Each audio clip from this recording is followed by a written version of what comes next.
మోడీ హైదరాబాద్కు వచ్చి మన పరేడ్ గ్రౌండ్లో బహిరంగ సభ పెట్టిండు.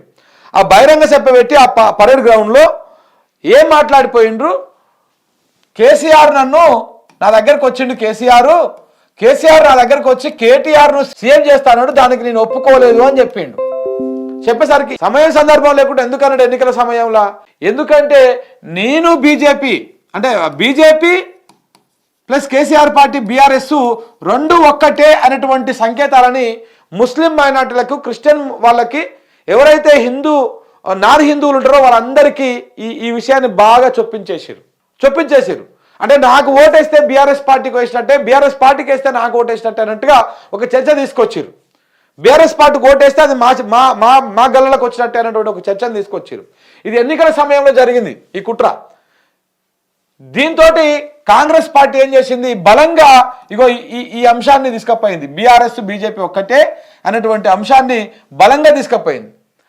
దాంతో ముస్లిం మైనార్టీలు మొత్తం ఏం చేసిరు, మొత్తం కాంగ్రెస్ పార్టీకి గుద్దేసారు. ముస్లింల ఓట్లు మొత్తం కాంగ్రెస్కి పడిపోయినాయి. మైనార్టీల ఓట్లు, మెజారిటీ దళితుల ఓట్లు ఇవన్నీ కూడా కాంగ్రెస్ పార్టీకి వెళ్ళిపోయినాయి. కానీ అసలు కథ ఏమైంది, అసలు మిలాఖత్ అయింది ఎవరెవరు అంటే రేవంత్ రెడ్డి ప్లస్ మోడీ ఇద్దరు కలిసి మిలాఖత్ అయ్యారు.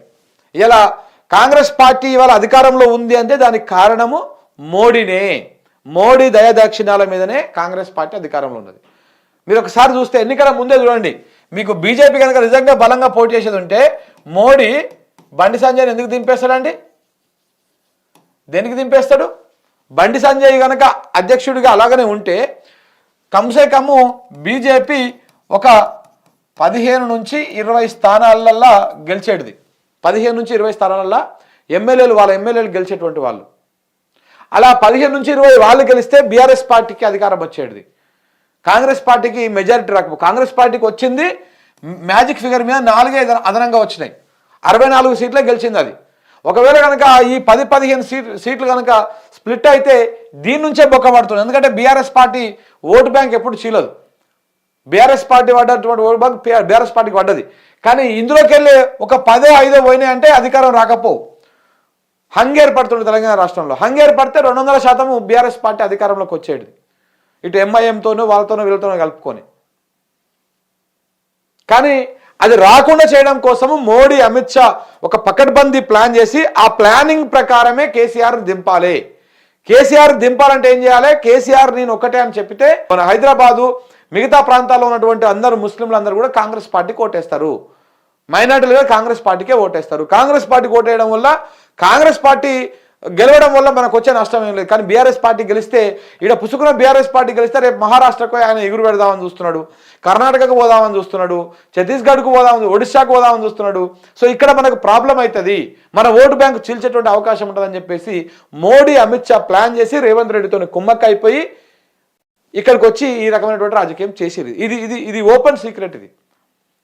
కానీ ముస్లింలు అందరూ ఏమనుకున్నారు, అరే నిజంగానే అంత పెద్ద ప్రధానమంత్రి వచ్చే చెప్పిపోయిందంటే నిజంగా మన కేసీఆర్, మోడీ ఒక్కటే ఉన్నట్టుంది, బీఆర్ఎస్ పార్టీ బీజేపీ ఒకటే ఉన్నట్టుంది అనుకొని ఎవరు కూడా బీఆర్ఎస్ వైపు ఓటేయకుండా అందరు కాంగ్రెస్ పార్టీకి ఓటేశారు. కానీ అసలు జరిగింది ఏంది, మోడీ, రేవంత్ రెడ్డి ఒకటి. ఏదైతే ముస్లిం ప్రజలు ఏదైతే అనుకున్నారో దానికి రివర్స్లో అక్కడ జరిగినటువంటి మిలాఖత్ వ్యవహారం జరిగింది. సో కాబట్టి ఆర్ఎస్ఎస్ మూలాలు అలా ఉన్నాయి కాబట్టి ఆయనకు అంతగానము సపోర్ట్ చేసిండు మోడీ. ఇది ఏడ ఉన్నా మావోడే కాబట్టి అనుకోనే అంతగానో సపోర్ట్ చేసిండు. ఆయన సీఎం కావడానికి కారణం మోడీ. ఆయన సీఎంగా ఆయన ప్రభుత్వం ఇలా కొనసాగుతుందంటే కారణం మోడీ. ఆయన వల్లనే ప్రభుత్వం ఇంకా కొనసాగుతూ ఉన్నది.